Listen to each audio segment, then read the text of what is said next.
खरगोन तशद्दुद मुतासरीन की बाज़ाबातकारी का मध्य प्रदेश जमीयत उलमा ने फैसला किया है।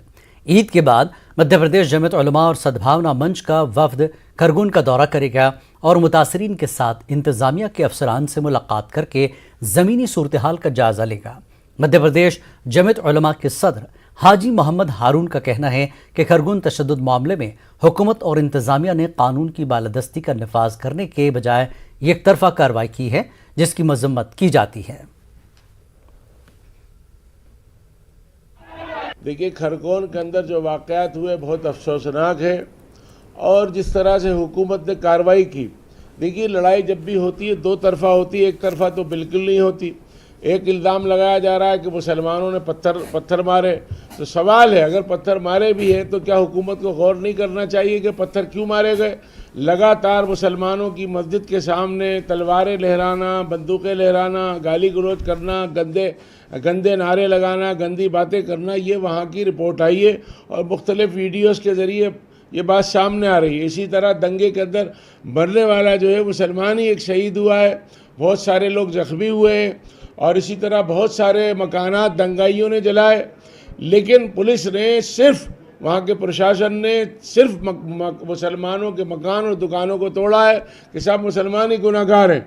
तो हम इसकी मजम्मत करते हैं और भारत सरकार से और मध्य प्रदेश सरकार से मांग करते हैं कि इसकी मुकम्मल तहकीकात होना चाहिए। हमने हमारे जो ज़िला यूनिट से उनसे तमाम रिपोर्ट मंगा ली हैं, तहकीकात हो रही है। अब इंशाअल्लाह ईद के बाद जमीयत उलमा का वफ़द और उसमें सद्भावना के, तो क्योंकि हमारा मिशन सद्भावना भी बढ़ाना है और नाराज़गियों को दूर करना है। हुकूमत ने जो काम किया है ये नाराज़गी को दूर करने वाला नहीं किया है, नाराज़गी को बढ़ाने वाला किया है। मैं कहता हूँ ये जो लड़ाई है ये क्षणिक होती है, आवेश होता है, गुस्सा होता है, कोई क्रिमिनल लोग नहीं होते। एक वाक़या हुआ, उसमें हो गई झड़प, हो गई लड़ाई, हो गई, तो दोनों तरफ के लोग कसूरवार थे। हुकूमत ने सिर्फ एक लोगों को कसूरवार गर्दानते हुए मकानात तोड़े हैं, दुकानें तोड़ी हैं, सब बेघर हो गए। तो जमीयत उलमा हमेशा से बाज़ाबातकारी का काम करती है। हम इस मौके पे भी इंशाअल्लाह ईद के बाद उनकी बाज़ाबातकारी का काम करेंगे। दुकानों और मकानों में भी बनाने में पूरी मदद दी जाएगी और जो लोग लुट पिट गए हैं उनकी भी इक़्तिसादी हालत को सुधारने के लिए मरकज़ की जानिब से और सूबा की जानिब से और लोगों के ताउन से इंशाअल्लाह उनकी मदद अभी भी की जा रही है और की जाएगी। हज 2022 के लिए हिंदुस्तानी आज़मीन हज की कुरानंदाजी का सिलसिला शुरू हो गया है। महाराष्ट्र स्टेट हज कमेटी ने भी रियासत के आज़मीन हज की कुरानंदाजी को मुकम्मल कर लिया। महाराष्ट्र स्टेट हज कमेटी ने मुंबई के साबु सिद्दीक मुसाफिर खाने में वाक़िअ दफ्तर में ऑनलाइन कुरानंदाजी का इनेकाद किया। महाराष्ट्र हज कमेटी को मरकजी हज कमेटी की जानिब से 4,874 नशस्तों का कोटा फराहम किया गया। महाराष्ट्र स्टेट हज कमेटी को इस साल 11,192 दरख्वास्तें मौसूल हुई हैं।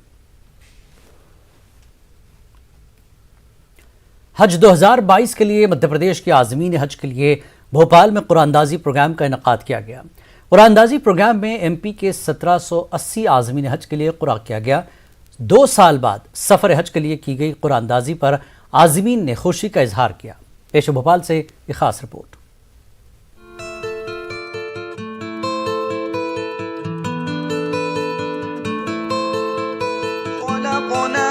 कोरोना कहर के सबब 2 साल बाद सफर हज पर रवानगी की राह हमवार हुई है।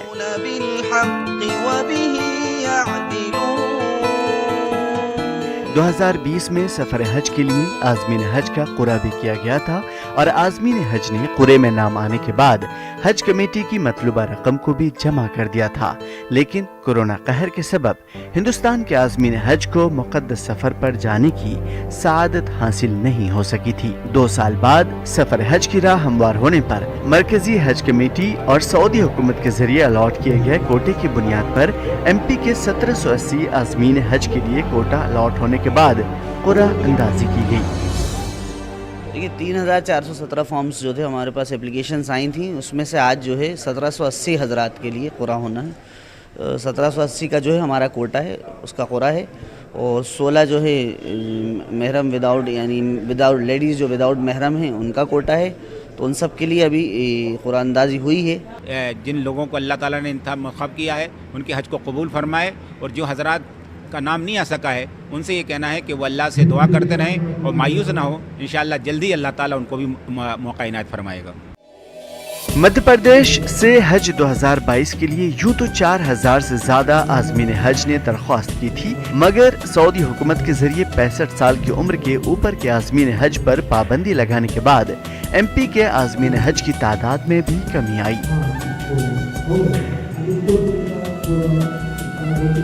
इसके बावजूद मध्य प्रदेश हज 2022 के लिए 3417 आज़मीन हज की दरख्वास्त कबूल की गई, जिसमें से 16 ख्वातीन जो महरम के बगैर हज पर जा रही हैं, उनकी रिजर्व सीट को कुरे से अलहदा करने के बाद 3401 आज़मीन के बीच 1780 आज़मीन हज के लिए कुरा किया गया।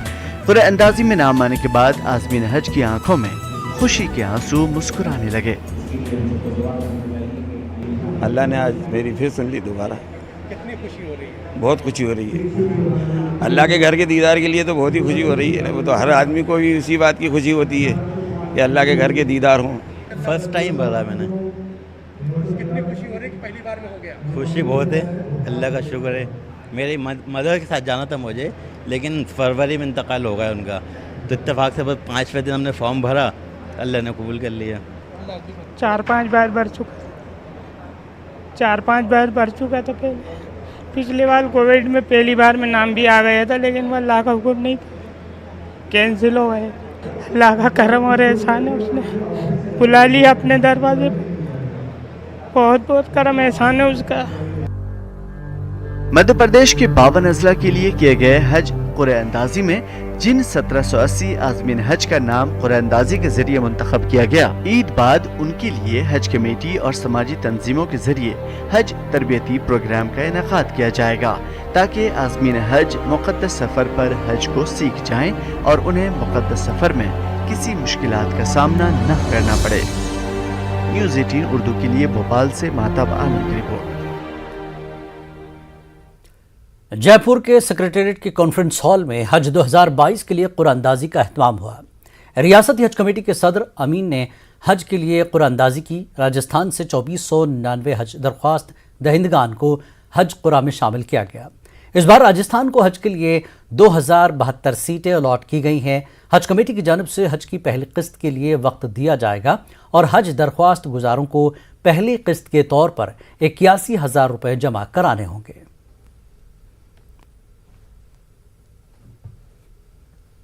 कोविड के 2 साल के बाद में हज यात्रा 2022 के लिए राजस्थान से हज के आवेदन करने वाले लोगों के लिए कुर्रा निकाल दिया गया। राजस्थान हज कमेटी के चेयरमैन अमीन कागजी हमारे साथ में मौजूद हैं। फिलहाल कॉन्फ्रेंस हॉल में कुर्रा निकाला गया है और तमाम लोगों को मुबारकबाद भी दी जा रही है जिनका नाम हज के लिए आए हैं। सर, कितनी सीटें आपको मिली थी, कितनों को मौका मिला, किस तरह से कारगुजारी रहेगी?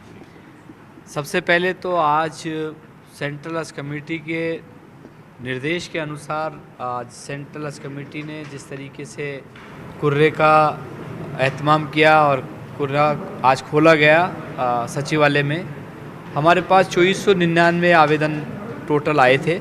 उसके बाद में सेंट्रल हज कमेटी ने 2072 लोगों को हमें सीटें दी हैं। उसमें से 14 ज़िले ऐसे हैं जिनमें कुर्रा खोला जाना था, बाकी ज़िलों में कुर्रा खोला नहीं गया है। उसकी वजह ये है कि सेंट्रल हज कमेटी ने जितने आवेदन आए थे और जितनी पॉपुलेशन है उसके हिसाब से 19 ज़िलों में हमारे पास सीटें ज़्यादा थी और आवेदन कम थे, तो उन ज़िलों में कुर्रा निकालने की ज़रूरत नहीं पड़ी। बाकी 14 में हमने आज कुर्रा निकाला है। क्या आगे की तैयारी रहेंगी? मैं समझता हूं कि 31 मई से राजस्थान के हाजियों का जाना अभी तक मोटा मोटा जो लग रहा है शुरू होगा और ये सारे हाजी जो हैं वो उनको हम दिल्ली तक पहुंचाएंगे और राजस्थान रोडवेज की डिलक्स बसों में वॉल्वो बसों में इनको लेके जाना प्रस्तावित है। हर बस के अंदर हमारे वॉलंटियर्स होंगे, राजस्थान स्टेट हज कमेटी के तमाम मेंबरान उनमें से हमारा जो सहयोग करेंगे और जो हज पर जितनी भी अंजुमनें, जितनी सोसाइटियां यहाँ काम करती हैं राजस्थान में, उन सब के सहयोग से और राजस्थान स्टेट हज कमेटी की जानिब से हम इनको दिल्ली लेके जाएंगे। दिल्ली में इनका RT-PCR होगा। अगर इनका 72 घंटे के अंदर का RT-PCR फ्लाइट जाने से 6 घंटे पहले तक जब हम वहाँ जाके बोर्डिंग कराएंगे तो RT-PCR 72 घंटे की रिपोर्ट नेगेटिव हर हाजी को चाहिए। तो आगे की सारी कार्यगुजारी हम शुरू करेंगे और हम कोशिश ये करेंगे कि जब हाजी हमारे रिपोर्टिंग सेंटर पे आए तो हम खुद उसका यहाँ RT-PCR टेस्ट कराएं और RT-PCR टेस्ट करा के उसकी रिपोर्ट तुरंत से तुरंत हमारे हाथ में हो ताकि किसी हाजी को असुविधा नहीं हो। यहाँ पे अभी कुछ लोग हैं ऐसे मौजूद जिनका नंबर अभी आया हो इस बार हज के लिए, जो उनसे बातचीत करना चाहेंगे। आपको बहुत बहुत मुबारक हो। किस तरह का लग रहा है, हज पे जा रहे हैं 2 साल बाद, क्या तैयारी रहेगी, किस तरह से दुआएं करेंगे? आराम से जी माशाल्लाह बहुत अच्छा लग रहा है मुझे। अल्लाह ने मुझे वहाँ बुलाया, अल्लाह का शुक्र एहसान है। और मुझे लब्बैक मैंने पूरे साल पढ़ी, अल्लाह का शुक्र अल्हम्दुलिल्लाह, अल्लाह ने मुझे कबूल फरमाया। क्या तैयारियां रहेंगी हज के दौरान? सभी लोगों की खिदमत भी करेंगे, दुआएं भी करेंगे मुल्क के लिए, प्रदेश के लिए? खिदमत मैं तो वैसे ही वॉलंटियर से खिदमतदार हूँ। अल्हम्दुलिल्लाह तैयारी है मेरी तरफ से, इंशाअल्लाह तैयारी है मेरी तरफ से। बहुत बहुत शुक्रिया। तो आपका ये तमाम लोग हैं राजस्थान से 2 साल बाद जाएंगे, कम ही सही लेकिन शुरुआत होगी कोविड के बाद में और तैयारियाँ पूरी हैं। और कोशिश ये रहेगी कि अब पहली किस्त जमा कराने के बाद में जो भी प्रोसेस है उसमें आगे बढ़ा जाए। कैमरा पर्सन मान सिंह के साथ में अरबाज अहमद, न्यूज़ 18 के लिए जयपुर से। और कर्नाटक के रायचूर शहर के मारूफ समाजी व मिल्ली तंजीम अंजुमन रायचूर की जानिब से दावत इफ्तार का एहतमाम किया गया। इस मौके पर मेहमानान खुसूसी की हैसियत से शहर कलियर मठ के स्वामी और अमीर मकामी जमात इस्लामी हिंद मोहम्मद आसिमुद्दीन अख्तर और दीगर ने शिरकत की। दावत इफ्तार में बिला लिहाज मजहब व मिल्लत लोगों ने कसीर तादाद में हिस्सा लिया। इस मौके पर शहर के कलियर मठ के स्वामी ने कहा कि सभी मज़ाहिब और तबकात के लोगों के लिए दावत इफ्तार का एहतमाम समाज के लिए एक खुश आइंद बात है। अमीर मकामी जमात इस्लामी हिंद आसिमुद्दीन अख्तर ने कहा कि रायचूर शहर भाईचारे और फ़र्क़ा वाराना हम आहंगी के लिए एक मिसाल है। प्रोग्राम हर मोहल्ले में हो, हर जगह हो। हम इस ईद के मौके को यानी हम अपनी खुशियाँ अपने भाइयों के साथ बांटना चाहते हैं और ये रायचूर का जो माहौल है इसको बरकरार रखना चाहिए। हम में से हर फर्द की कोशिश ये होनी चाहिए कि इस ईद के मौके पर लोगों के अंदर ये पैगाम जाए कि रायचूर एक ऐसा सिटी है, जैसा कि अभी स्वामी जी ने कहा, कि जहाँ पर मुनाफिरत के लिए कोई जगह नहीं है, जहाँ कोई भेदभाव नहीं है। हम एक दूसरे की खुशी और गम को बांटने वाले लोग हैं। इफ्तार पार्टियों के जरिए इत्तेहाद और भाईचारे को मजबूत करने की कोशिश बेंगलुरु में देखने को मिली। यहाँ के जयनगर असेंबली हल्के में समाजी कारकुन वजीर पाशा और उनके साथियों ने दावत इफ्तार का एहतमाम किया। मुसलमानों के साथ इलाके के हिंदू अफराद भी इफ्तार में शामिल हुए। जमीयत उलमा हिंद के रियासती सदर मौलाना इफ्तिखार अहमद कासमी की सदारत में तकरीब मुनक्किद हुई। साबिक वजीर रामलिंगा रेड्डी, मकामी MLA सोम्या रेड्डी ने इस तकरीब में शिरकत की। पूरा फेल हो गया है और कम्प्लीटली करप्ट हो गए और हमारे सेंट्रल गवर्नमेंट में भी 8 साल से हम देख रहे हैं। कुछ अच्छे दिन किसी को आया क्या? बुरे दिन ही नहीं, हमारे पुराने दिन वापस दे दीजिए, वही काफ़ी है। ये देखिए हमारे जो देश में जब हमें इंडिपेंडेंस मिला तब उन्होंने नहीं देखा कि मैं ये धर्म हूँ वो जाति हूँ, उन्होंने सभी का खून शामिल है इस मिट्टी में। जी, मुल्क के अंदर जो हालात हैं आज, इसके लिए हिंदू मुस्लिम सबको मिला के हमने इफ्तार पार्टी की है ताकि मुल्क में अमन हो और भाईचारगी हो, और इसका मकसद आम करने के लिए पार्टी की है सर, और कोई दूसरा मकसद नहीं है इसमें। बस हिंदू मुस्लिम एकजुटता के लिए काम करने के लिए पार्टी की है। नमाज जुमअतुल विदा की अदायगी के बाद अब मेरठ की शाही ईदगाह इंतजामिया कमेटी की जानिब से ईद की नमाज की तैयारी शुरू कर दी है। गुज़श्ता 2 सालों से कोविड की पाबंदियों के सबब ईद की नमाज शाही ईदगाह में अदा नहीं की जा सकी थी, लेकिन गुज़श्ता सालों की तरह इस साल ईद की नमाज शाही ईदगाह में रिवायती अंदाज में अदा की जाएगी। इमाम शाही ईदगाह और शहर काजी मेरठ के मुताबिक ईद की नमाज और इंतजामात के ताल्लुक से ज़िला इंतज़ामिया से भी सभी पहलुओं पर बात हो चुकी है और शाही ईदगाह में नमाज ईद उल फितर को लेकर किसी तरह की कोई पाबंदी नहीं है। बहुत बड़ा इज्तिमा शाही ईदगाह में और दूसरी शहरों की ईदगाहों में भी होगा और उसमें हम मिलजुल कर ईद उल फितर की नमाज अदा करेंगे, अल्लाह का शुक्र अदा करेंगे। ईद की नमाज शाही ईदगाह में जैसा कि पहले होती आई है, बग़ैर किसी शक व शुबह के वो 7:45 बजे शाही ईदगाह में अदा की जाएगी। पहले ईदगाह में हम लोग नमाज अदा ईदगाह भरेंगे। पहले हम जब ईदगाह भर जाएगी तो अगर जो लोग ईदगाह में नहीं जा सकेंगे, जैसा कि मेरी बातचीत हुई, हमारे ज़िला अधिकारी ने ये कहा कि ये बात तो बिल्कुल सही है कि मस्जिदें और ईदगाह के अंदर जगह कम है और नमाज़ पढ़ने वाले ज़्यादा हैं, तो जाहिर है कि वो ईदगाह के बाहर नमाज़ पढ़ेंगे। मुल्क के मौजूदा सूरत हाल के मद्देनज़र मुसलमानों को ईद उल फितर की नमाज में मुस्तैदी से काम लेना चाहिए। किसी भी हालत में पुरअमन माहौल कायम करने पर जोर दिया जाए, ये कहना है JDU MLC खालिद अनवर का। खालिद अनवर ने कहा कि मुस्लिम तंजीमों ने भी मुसलमानों को अमन व अमान का माहौल कायम करने और कोई छेड़े तभी खामोश रहने की अपील की है। खालिद अनवर ने कहा कि ये एक अच्छी पहल है। इनके मुताबिक बिहार के लोग एक दूसरे के मज़ाहिब की कदर करते हैं, इसलिए यहाँ त्योहारों के मौके पर अच्छा माहौल रहता है। उधर वज़ीर आला नीतीश कुमार की जानिब से भी सख्त हिफाजत इंतजामात की हिदायत दी गई है। बिहार के लोग बहुत अमन पसंद लोग हैं और बिहार ने हर मोड़ पर, चाहे 1992 का मामला हो या 1984 का मामला हो, हर जगह बिहार ने ये साबित किया है कि अमन व अमान बिहार में कायम रहा है। बिहार के लोग भाईचारा को बाकी रखे हैं और इस वक्त सबसे अच्छी बात क्या है कि नीतीश कुमार की सरकार है जो सभी तबकात के साथ इंसाफ के साथ चल रही है। तो मुझे उम्मीद है कि ईद और इस तरह के जो हालात बन रहे हैं, ईद भी बहुत पुरअमन गुजरेगी और उसके बाद जो आने वाले हालात हैं वो भी पुरअमन रहेंगे। रमज़ान का आखिरी अशरा भी अब अपने अख्तामी मरहले में है और ईद के लिए महज 2 दिन बचे हैं। ऐसे में ईद की ख़रीदारी भी अब अपने उरूज पर पहुंच गई है।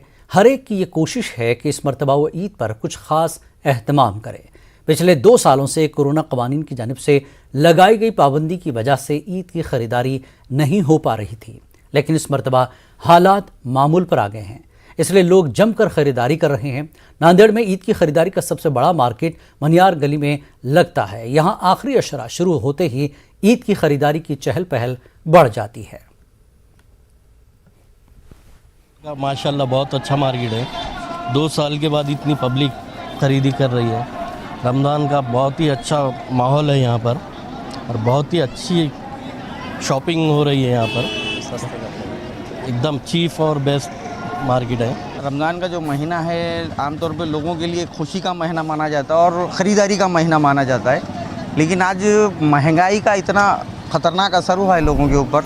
जो लोग आमतौर पे 2 ड्रेस 3 ड्रेस पे लेते हैं, आज वो 1 ड्रेस पे मुत्तफ़िक होना पड़ रहा है, क्योंकि उनकी वजह से उनके जेब में पैसा नहीं है। आज महंगाई इतनी बढ़ गई है कि एक आम आदमी का जीना बहुत मुश्किल हो रहा है। 2 टाइम की 3 टाइम की रोटी के लिए उसको स्ट्रगल करना पड़ रहा है।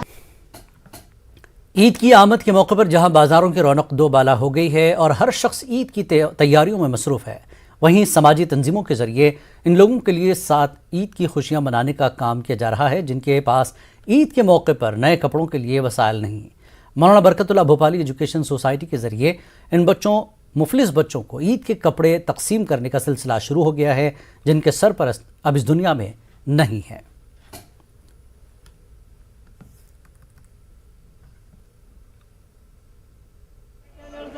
बिस्मिल्लाहिर्रहमानिर्रहीम। अल्हम्दुलिल्लाह भोपाल में मौलाना बरकतुल्लाह एजुकेशन सोसाइटी ख़ास तौर पर तालीमी काम करती है और उसी के साथ साथ मुजाहिदीन जंग आज़ादी के कारनामों को रोशन करने के लिए काम करती है। और दूसरी तरफ हम फलाही काम भी हर तरह के गरीब बच्चों के लिए उनकी इमदाद करना और शादियाँ कराना, बेवाओं की इमदाद कराना, इस तरह जो भी समाजी काम हो सकते हैं मौलाना बरकतुल्लाह एजुकेशन सोसाइटी अल्हम्दुलिल्लाह बग़ैर तफरीक़ के हर मज़हब के लोगों के साथ ताउन हमेशा करती रहती है। और अभी ईद का मौका है तो ईद के मौके पर जो इलाके है, जो हमारा यहाँ ख़ास तौर पर गांधीनगर भोपाल का इलाका है, उसमें स्लम एरिया है, गरीब लोग रहते हैं, तो उनके बच्चों के लिए ईद की खुशी में शामिल करने के लिए अभी सोसाइटी की जानिब से कपड़े तकसीम किए गए। इंशाअल्लाह ताला ये काम और भी जारी रहेगा और हर मौके पे, दिवाली पे भी और त्योहारों पे भी हम ये काम करते रहते हैं। इंशाअल्लाह आवाम के ताउन से और लोगों के हमारे जो अहबाब हैं उनके ताउन से ये फलाही काम मुख्तलिफ भोपाल में होते रहते हैं। अल्लाह ताला सबको जज़ाए खैर अता फरमाए। ईद उल फितर की खुशियों में गरीबों को शामिल करने का खुशनुमा और खूबसूरत मंजर शहर गुलिस्तान बेंगलुरु में देखने को मिल रहा है। समाजी कारकुन सैयद अब्दुल करीम हर साल की तरह इस बार भी ईद के लिए राशन किट्स तकसीम कर रहे हैं। उन्होंने अपने इलाके के 3000 खानदानों में राशन तकसीम की। बिला लिहाज मजहब व मिलत ये समाजी खिदमत अंजाम दी गई है।